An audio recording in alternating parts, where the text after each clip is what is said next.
Welcome to episode 2 of Masks Off. This is Tia, and today we're going to start talking about some of the different types of masks that people wear, and we will share some of the ones in a little more detail, which we touched on in episode 1 about that are one of the first ones that we started to recognize and take off. And building off of the quote that Kim shared from Alicia Keys' newest book, it reminded me of another quote. It's one that I found pretty early on in my personal journey of growing and reconnecting to my inner self and removing these masks. And it's by Marianne Williamson. So we thought we'd start this episode off with this quote, and we'll put it in the show notes as well, just like we did the last time. So again, it's Marianne Williamson. Our deepest fear is not that we are inadequate. Our deepest fear is that we are powerful beyond measure. It is our light, not our darkness, that most frightens us. We ask ourselves, who am I to be brilliant, gorgeous, talented, fabulous? Actually, who are you not to be? You are a child of God. Your plain small does not serve the world. There's nothing enlightened about shrinking so that other people won't feel insecure about you. We are all meant to shine as children do. And so when I first heard this quote, it literally was like a sucker punch to the gut. It hit me in a place I didn't even know existed at all, because it made me all of a sudden take a step back and recognize that I was plain small, and I was more afraid of shining my light than anything, because then it meant like, who the hell am I? Like, why do I deserve to actually feel good about myself and to be who I am and not worry about what other people thought of me? I thought I didn't care what other people thought of me, but when I started to really look at the mask I'm wearing and look at the choices I was making, I really was afraid of what people thought of me. I was afraid of rejection. I was afraid of judgment. So I had a mask on that was hiding all of this.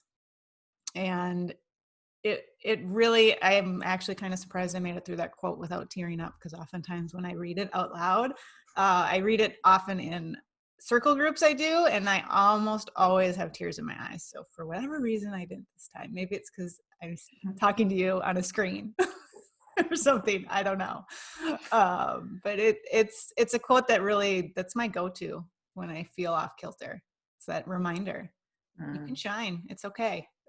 And you're not taking away from anybody else by shining, because I think as women, we're culturally indoctrinated into believing that we don't get a right to shine fully as who we are. You know, we don't know who we are. We are lost in motherhood. We're lost in our careers. We're lost in whatever else it is, but not us.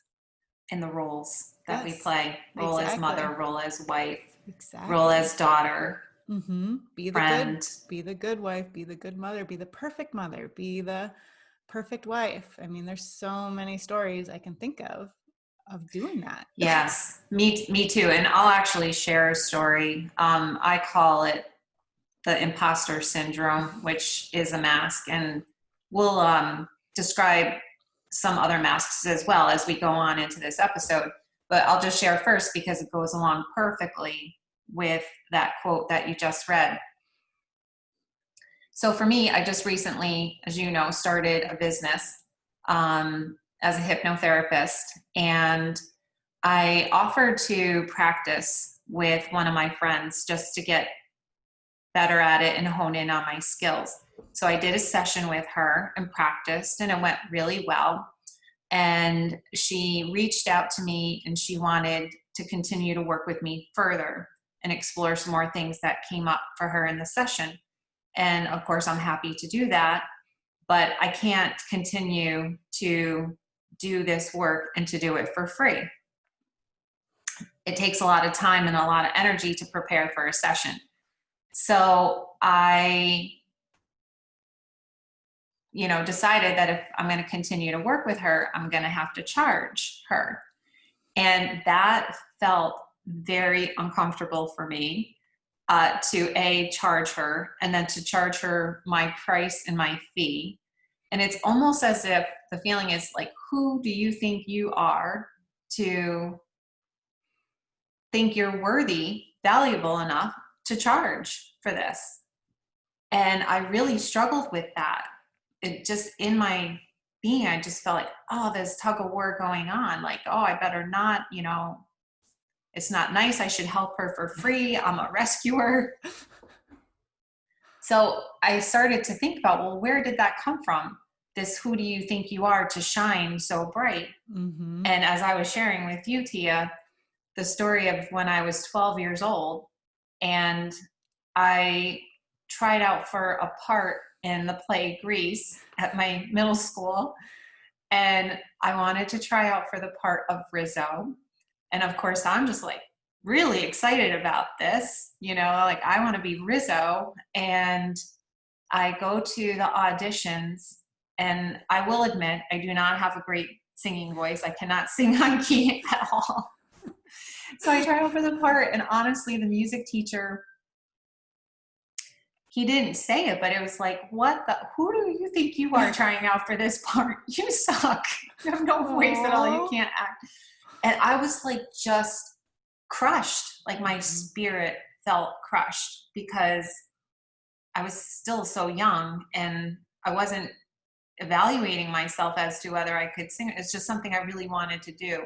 Yeah. So it was that situation. And then even another situation of a couple of years later when I was in the marching band and I had to play the flute and march at the same time and couldn't do both. I couldn't do both. I couldn't stay in step. And I figured it's much better if I stay in step because people can see if I'm out of step. They can't tell if I'm playing or not. You were thinking. I was thinking. So I pretended to play my flute through all the competitions and stayed in step though. You look good. I looked good.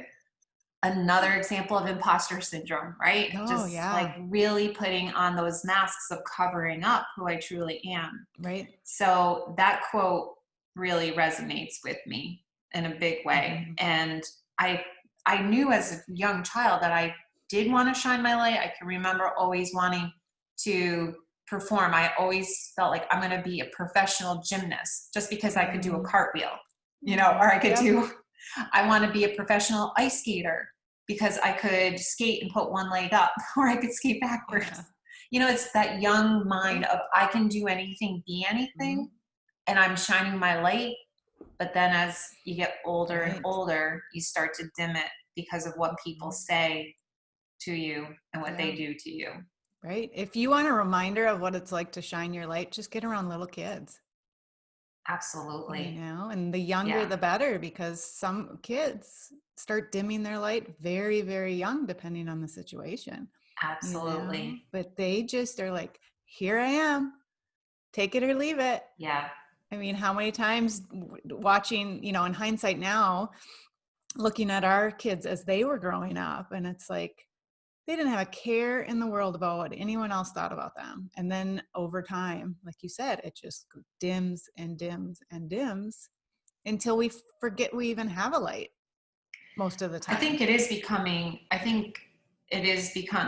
at a younger and younger age. You can even see little boys on a playing field, if they're, not being macho and masculine, they are being bullied for being a little more feminine than other boys. Right. And then they're not allowed to be who they truly are. If they have a more sensitive feminine side, if they're not wanting to be rough and tough and play football, like there's almost something wrong with them. There's a huge masculinity mask for men.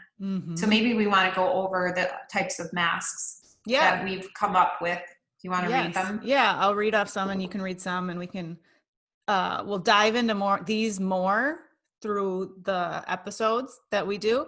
And I love that you brought up a little boy, because it's not just women who wear masks. Yeah.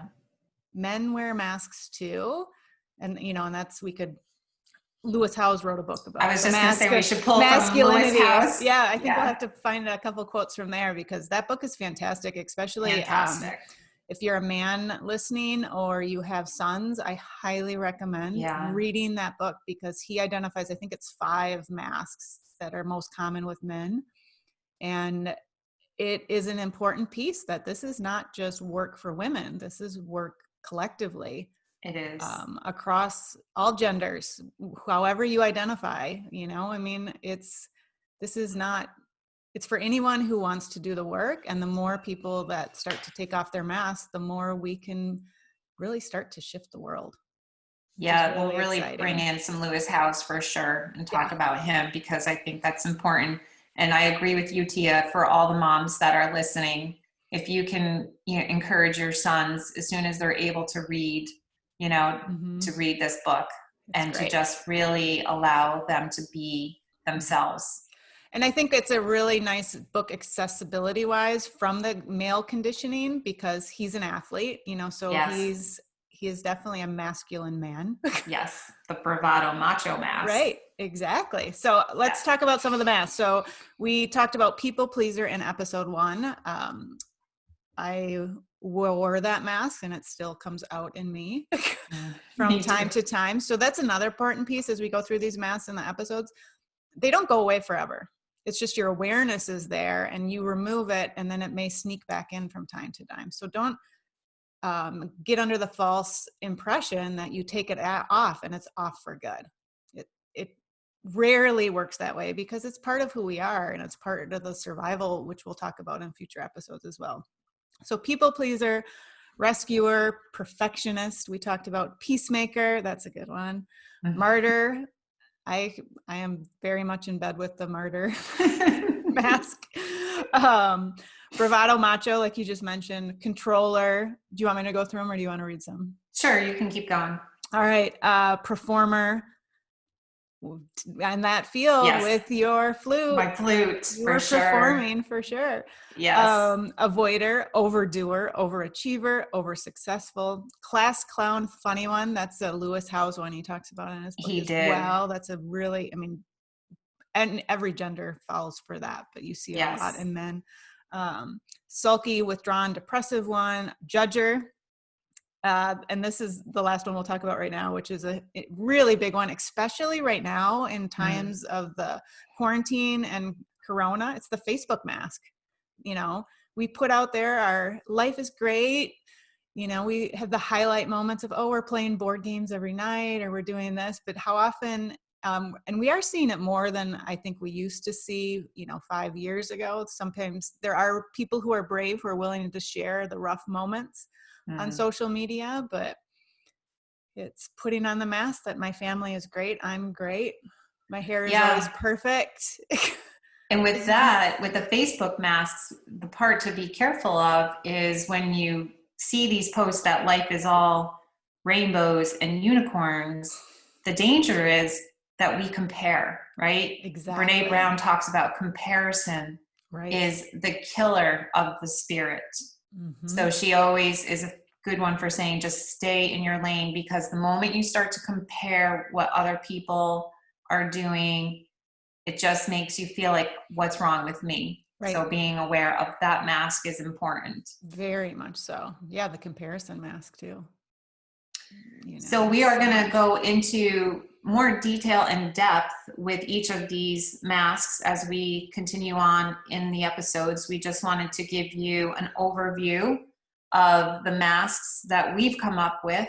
And as we go on, we may even add to this list. Oh, I'm sure we will. And I don't know about you, but I know I would love, and I'm sure you would too, is if, I think there's a way to comment on podcasts, or we'll have a YouTube, we'll put these on YouTube. We'd love to know what masks resonate with you right now. If you're noticing, take a look at the list. Maybe we can even put that in the show notes too, is what mask right now do you see yourself wearing? Absolutely. Great idea. So that is it for this episode, episode 2. Join us for the next episode. We're looking forward to it.